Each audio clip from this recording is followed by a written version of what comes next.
the other question that I got, this is one I got from Short and Fast, I got from a bunch of people. How do you know where to place the flash? Right side, left side?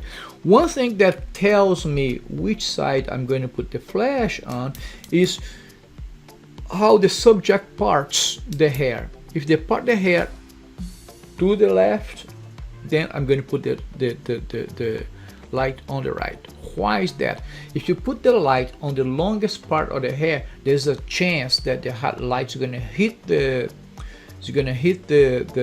hair and create a shadow on the face, right? So you always want to shoot on the part that is totally free of hair and open to the camera, open to the flash. Okay, so that's one way to look at that. Also look at the light, at the sun. So if you have a lot of sun come this way, we're shooting, I was helping Brandon one of his classes now, outside classes, and there was a lot of sun coming in one single direction, right? So what we did, that we used the sun as the key light, and we positioned the flash on the other side just to feel a little bit of light, because it was a 100% split. There was a lot of light on this side and not light at all on this side, because the sun was coming down this way here, right? So what we did, we used the sun as the key light and use this flash as a fuel light on the other side of the model, right? And exactly what happened. So she had long hair on this side where the flash was.